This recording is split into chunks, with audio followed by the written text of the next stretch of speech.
Buen día, soy la doctora Astrid Pérez y el tema de hoy es acerca sobre el síndrome de Sjögren y los aspectos a nivel ocular que hay que tomar en cuenta. El síndrome de Sjögren es una enfermedad crónica autoinmune que se caracteriza por un infiltrado inflamatorio a nivel de las glándulas exócrinas. Se caracteriza por presentar sequedad bucal y ocular principalmente. En la epidemiología se dice que este síndrome es frecuente entre el 0,5 al 3% de la población y predomina en el sexo femenino con una relación 9 mujeres frente a un hombre. La edad en la que aparece es más frecuente en pacientes jóvenes alrededor de los 30 años y en mujeres que se encuentran en la posmenopausia.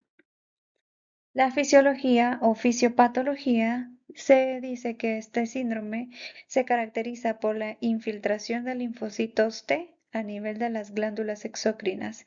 Esta infiltración va a originar una destrucción de las glándulas exócrinas y la aparición de sintomatología relacionada con la sequedad de las mucosas infiltradas. Hay de dos tipos, puede ser primario o secundario. Las de carácter secundario se relacionan a artritis reumatoide, lupus eritematoso sistémico y esclerosis sistémica. Los síntomas que va a presentar el paciente pues van desde manifestaciones glandulares a nivel ocular, se le dice xeroftalmía. Signo aparece entre el 5 al 17% de los pacientes, genera sequedad y disminución del lagrimeo, acompañado de prurito, sensación de cuerpo extraño, hiperemia a la conjuntiva y fotofobia. A nivel ocular se produce una disminución del flujo lacrimal y esta alteración de la composición de la lágrima genera inestabilidad de la capa lagrimal que va a generar una ruptura precoz y todo este proceso puede conducir a una lesión del epitelio ocular. Como consecuencia, aumenta el riesgo de sufrir infecciones bacterianas y de producirse úlceras corneales. Otros síntomas que no están relacionados al ojo es xerostomía, que es resequedad bucal, tumefacción de glándulas salivales mayores y afecciones de otras glándulas exócrinas. El diagnóstico pues se basa tanto en la clínica como nos podemos ayudar por medio de laboratorios eh, mediante exámenes sanguíneos. Por ejemplo, podemos ver una BSG elevada en un 80 o un 90% de los pacientes. También vamos a ver gamma globulinas séricas elevadas. Em, Generalmente la que está más elevada es la gamapatía monoclonal en un 70%. En una hematología podemos ver factores alterados en un 40 o un 50%, podemos ver anemias en el 16 al 50%, siendo la anemia normocítica normocrómica la más frecuente. Luego podemos encontrar anemias hemolíticas que suelen hallarse en pacientes con síndrome de Sjögren asociado a artritis reumatoide o a lupus eritematoso sistémico. También podemos encontrar leucopenia en un 12 a un 33%. Podemos tener una proteína C reactiva negativa, un factor reumatoideo positivo en el 50% de los casos y una hipergamaglobulinemia.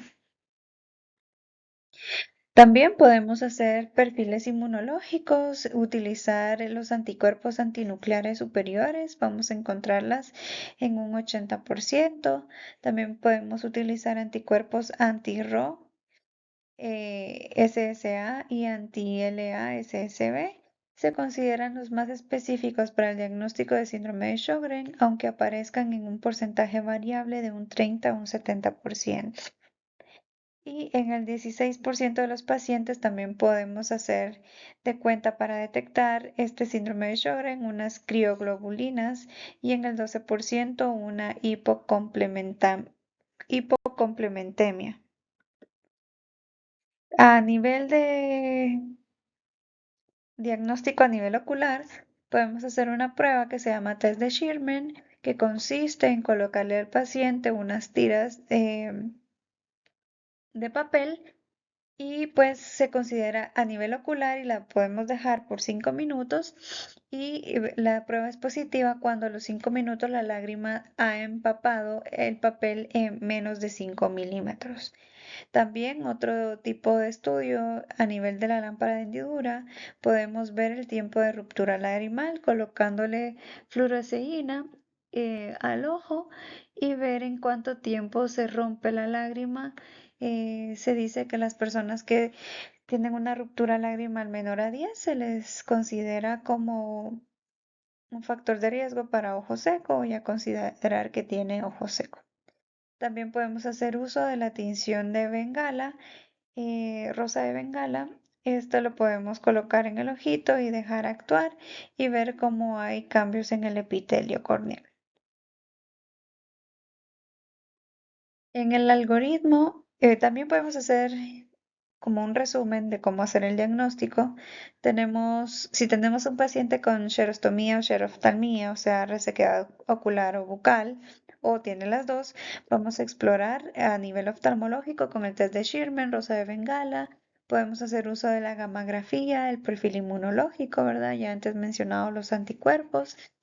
Y vemos que si hay dos o menos criterios, tiene ojo seco. Si se cumple cuatro o más criterios, tiene síndrome de Sjögren. Y si cumple tres criterios, hay que hacer una biopsia salival para ver si es positiva o negativa para síndrome de Sjögren. El tratamiento, pues en el caso de a nivel ocular, si tenemos una resequedad muy intensa y es incapacitante, que no mejora con las medidas de gotas lubricantes, podemos optar por un tratamiento quirúrgico que consiste en la oclusión de los canalículos lagrimales con materiales temporales de colágeno o bien permanentes como con silicona o con sutura o con electrocoagulación los puntos lagrimales, ¿verdad?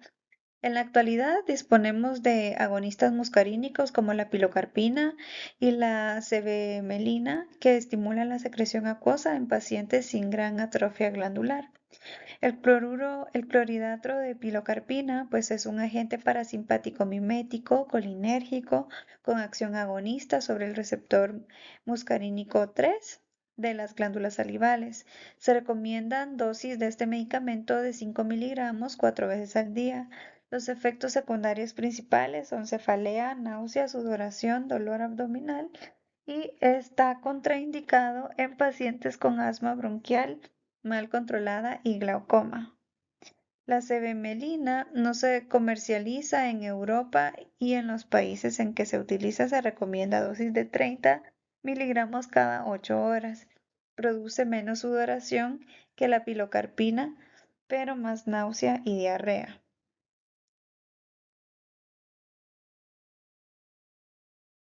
Bueno, pues eso es todo. Pues como conclusión, el síndrome de Sjögren es una enfermedad crónica autoinmune que tiene muchos factores de riesgo o asociada a muchos factores, por lo cual el diagnóstico a veces puede ser infradiagnosticado, puede ser muy difícil si no se llevan a cabo todas las métodos diagnósticos que existen, desde pruebas oculares hasta pruebas sanguíneas o estudio de anticuerpos. Es importante si un paciente tiene repetición síntomas de ojo seco o de sequedad bucal, llevar exhaustivamente todos estos estudios para poderle ofrecer un tratamiento adecuado y que se eviten las complicaciones de esta patología. Además, existen diversos diagnósticos diferenciales, múltiples diagnósticos diferenciales asociados a esta patología, por lo cual es importante el estudio integral en estos casos de los pacientes.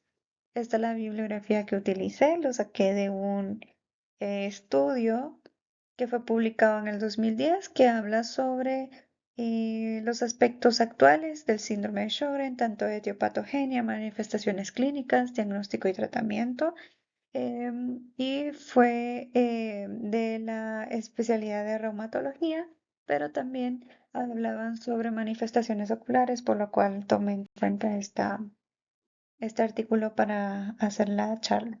Gracias.